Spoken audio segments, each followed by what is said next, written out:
Très heureux de vous retrouver, chers amis téléspectateurs de New World Télé. Bienvenue à toutes et à tous. Nouvelle année, nouveaux défis. Bonne heureuse année à toutes et à tous. Paix, prospérité, beaucoup plus d'amour dans les familles. Votre émission Émergence signe son retour. Et pour ce premier numéro de cette année, nous recevons pour vous Mensob Logou. Il est togolais de nationalité, il est chercheur et inventeur. Dans les minutes qui vont suivre, nous allons devoir passer à la loupe un peu ce thème-là, chercheur africain face aux défis de la mondialisation, la création dans tout son ensemble. On en saura beaucoup plus dans les minutes qui viennent. Mensob, bonjour. Bonjour Mathieu. Vous êtes là? Je suis là. Et dans l'ensemble, ça va? Ça va. Bonne heureuse année. Merci. On souhaite la santé, la prospérité, la paix. Pour surtout tout le monde et surtout pour nos téléspectateurs qui nous suivent. Voilà. Aujourd'hui, nous vous recevons et c'est votre première fois de passer dans cette émission. Comment peut-on essayer de présenter votre domaine? Quand on parle de Mensob Logou Mensob, aujourd'hui, il y a une marque qui est là, qui est collée d'office à la personne, Foufou Miss. Oui. C'est ça. Oui. L'homme qui a fait manger à plus de millions, de milliards de personnes à travers le monde entier. Oui. En voulant régler le problème à ma mère, bon, c'est devenu une solution pour le monde. Racontez-nous un peu. Ben voilà. Au fait, je suis un inventeur né. Inventeur né, hein? C'est pas pour m'enorgueillir, mais bon, je suis né avec la chose. Dans le sang. Technique, d'aimer tout ce qui est technique. Et j'ai beaucoup appris pour essayer d'accompagner ce don-là que j'ai. Et ça m'a donné des capacités qui me permettent aujourd'hui de faire des inventions qui puissent servir aux populations. Alors c'est ainsi que j'ai repéré souvent l'importance d'une invention dépend du besoin que tu règles. Parce que tout le monde peut inventer. Vous pouvez inventer un truc pour juste enlever vos ongles à vous seul. Ça peut ne pas servir à Cordio et à Folie. Mais vous êtes aussi un inventeur. Oui, dans mon coin, je suis un inventeur. Alors, donc, moi, je détecte un besoin vraiment crucial et j'apporte une solution technique. Et là, le mien, je peux produire ça industriellement et je peux vendre. C'est là l'importance de l'invention. Alors, j'ai découvert, enfin, j'ai détecté un besoin pour ma maman. Au départ, c'était pour lui résoudre ce problème-là. Parce que je suis ici d'une famille nombreuse. Comme en Afrique, c'est comme ça. On était près de 22 personnes à la maison. Des fois, vous êtes une trentaine, une quarantaine. L'essentiel, c'est que chacun arrive à manger, à aller à l'école. C'est ça. Alors, quand il y a le foufou qui est programmé au menu, waouh! C'est du boulot. Il y a des gens avec qui le pilon et mortier. Et il y a d'autres qui sont là, les courageux, mais vous allez piler et être fatigué. Alors, surtout au temps de fête. Au temps de fête. Et c'est nos mamans qui vraiment souffrent énormément. Alors, pour ma maman, j'ai voulu la sortir de ce pétrin. Et je l'ai promis que j'allais lui fabriquer une machine qui va faire le foufou. Bon, elle me croit, puisque c'est ma mère. C'est un peu comme Marie demande aux apôtres d'apporter de l'eau à Jésus. Voilà. À transformer ça en vin. Voilà. Alors j'ai commencé à faire mes recherches. C'est vrai qu'au départ, j'avais trouvé une machine qui était à l'image du pilon et du mortier. Mais ce n'était pas vraiment pratique. Mais j'y réfléchissais, mais je ne trouvais pas de solution. Et je suis revenu à une vacance. J'ai fait une découverte extraordinaire que ma maman m'a montré. C'est elle qui était à la base. On est revenu, le foufou était encore programmé. Et puis nous avons mis l'igname dans le mortier, on était de piler. Pendant ce temps, elle avait pris un morceau d'igname. Vous ne pouvez pas toujours résister quand vous aussi. À côté, l'igname chaud, vous allez marcher quand même. J'en consomme beaucoup plus que le foufou même. Voilà, justement. Alors elle a pris un morceau qu'elle a mis en deux, une partie dans la bouche et l'autre partie à la main. Elle était en train de pétrir. Voilà, dans la main. Bon, je l'avais vu, mais j'étais inconscient de ce qu'elle faisait. Et après un moment, je regarde dans ça, mais je vois que ça devient collant. J'ai dit, waouh, maman, tu viens de me donner la solution de mes problèmes. Elle ne comprenait rien. J'ai dit, ben, quand je vais revenir l'année prochaine, tu verras. Et l'année prochaine, je suis revenu avec une machine qui ne pile pas l'igname, mais qui malaxe l'igname pour donner du bon foufou. Donc, l'igname n'a pas toujours besoin d'être pilé pour donner du foufou. Alors, j'ai déposé un brevet à l'OAPI, brevet d'obtention du foufou par malaxage. C'est un procédé. J'ai protégé le procédé de l'adaptation du foufou par malaxage. Alors, aujourd'hui, nous avons 3 techniques pour obtenir le foufou. Voilà. La première technique, ça c'est la technique de nos ancêtres, c'est déposer les morceaux d'igname dans un mortier, de piler ça. Piler avec toutes ces forces-là. Avec tout ce Quand que tu es ça fatigué, tu manges et tu récupères la force après. Comme problème. Oh, ça fatigue. La Hein? deuxième solution, c'est le bon foutou que les Ivoiriens ont inventé, Oui, la pâte farine de tubercule, oui, qu'on met dans de l'eau chaude pour faire du foufou. Et la troisième solution, ça va être le procédé d'obtention du foufou par malaxage. De main sobre le goût. Inventé. Alors, un exemple d'application de ce procédé se trouve être la machine à foufou qu'on appelle le foufou mix.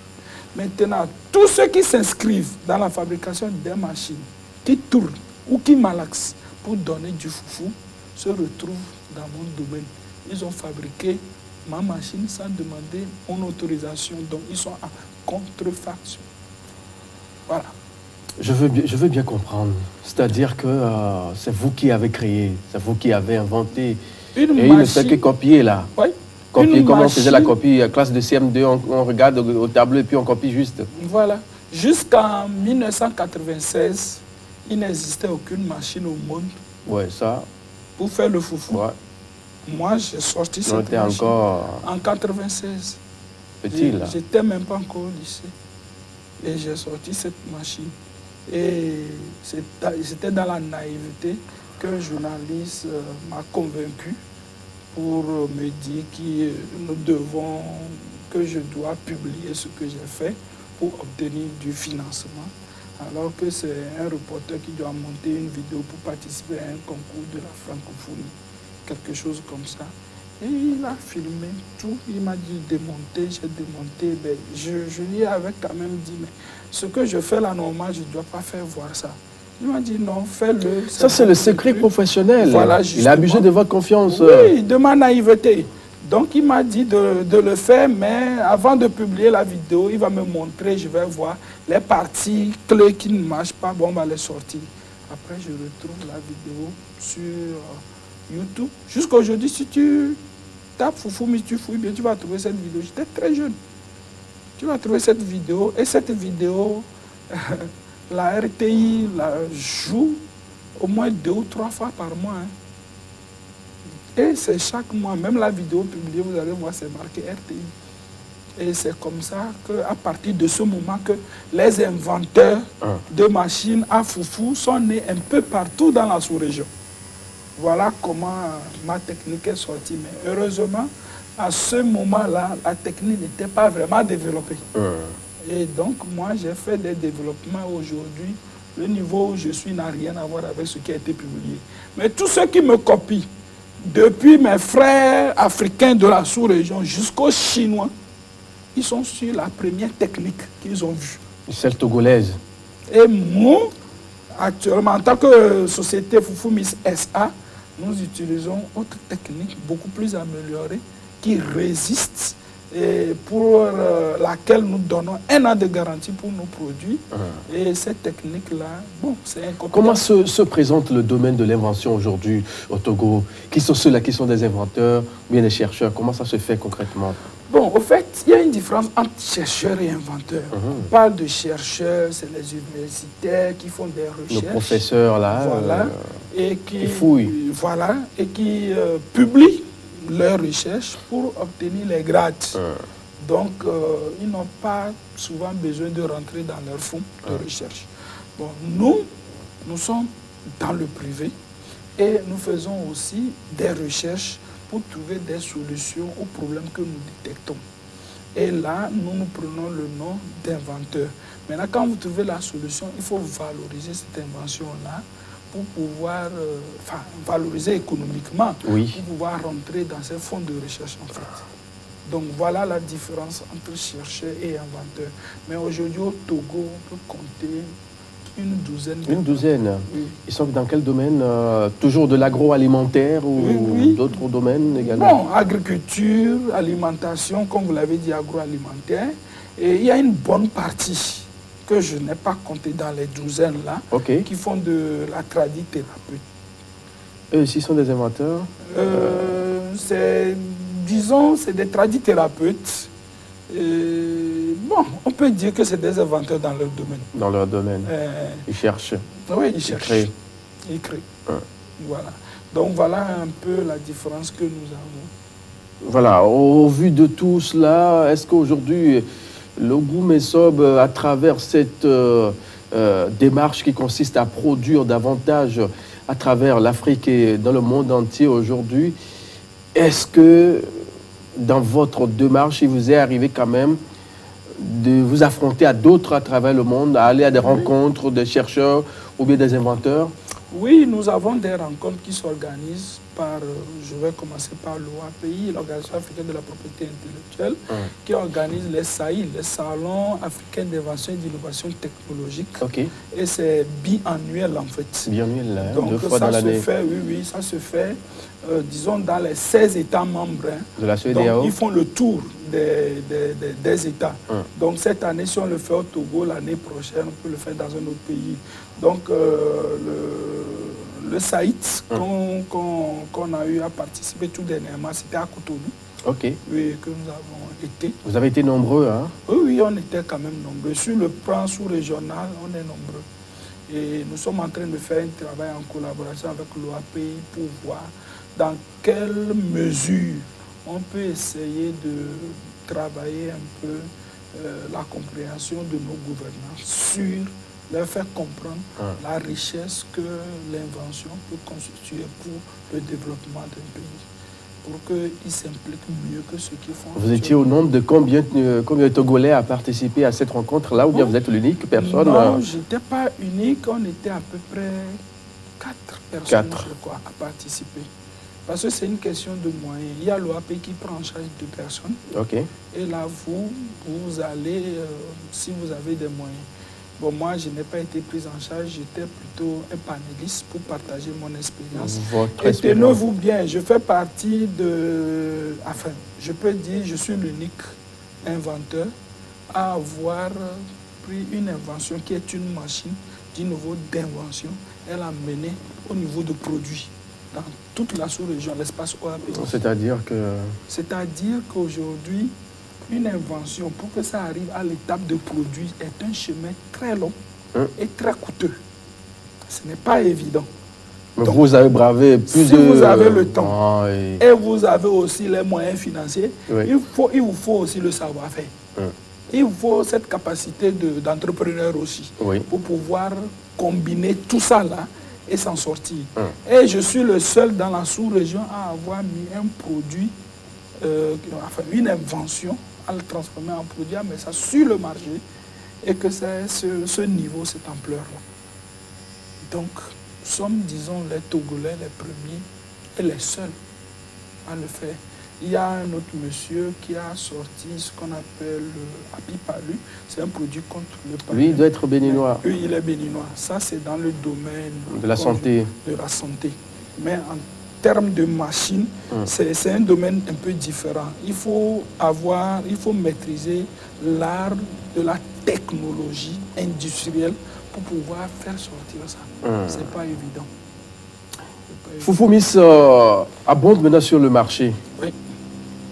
Cela est dû à quoi? Bon, disons que nous nous sommes dotés aujourd'hui d'une usine avec un haut niveau de technologie qu'on appelle technologie de pointe. Au départ, nous faisions fabriquer nos pièces en Chine. On venait faire l'assemblage ici.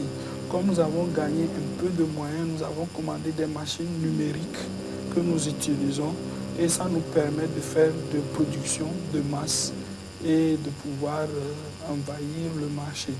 Mais nous n'envahissons pas le marché comme il le faut parce que vu ce grand marché potentiel qui existe, s'il faut le couvrir même avec la vitesse de production actuelle, ça c'est 4 machines par jour, nous ne pouvons pas couvrir ce marché-là en moins de 500 ans. Donc nous avons vraiment du boulot et nous avons besoin des financiers pour nous accompagner. Pour vous accompagner dans cette démarche-là. Voilà, et atteindre cet objectif, se créer de la richesse.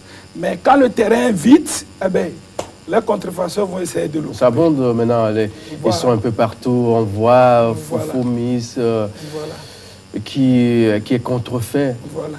Et face à cela, que faites-vous Bon, nous entamons des procédures judiciaires, mais les procédures judiciaires ont leur vitesse d'exécution qui est très lente. Oui. Oui, qui est très lente. Mais nous n'avons pas le choix, puisque nous sommes dans la légalité. Nous devons suivre tout ce qui se fait dans les règles de l'art. Aujourd'hui, vous avez une entreprise.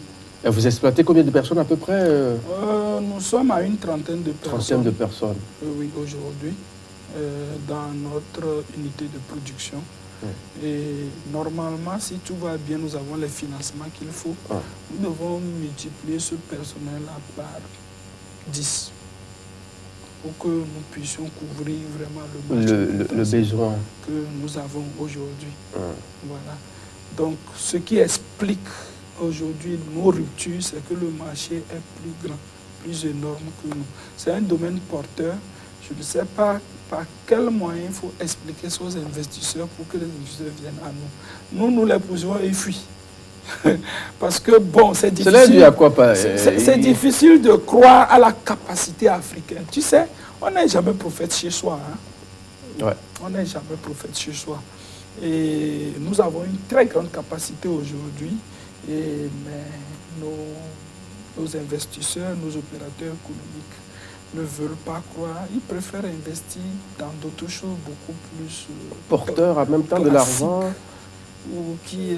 porteur, le côté porteur, nous l'avons. Et si vous avez... C'est peut-être parce que le goût ne communique que par... Ben, la communication le fait.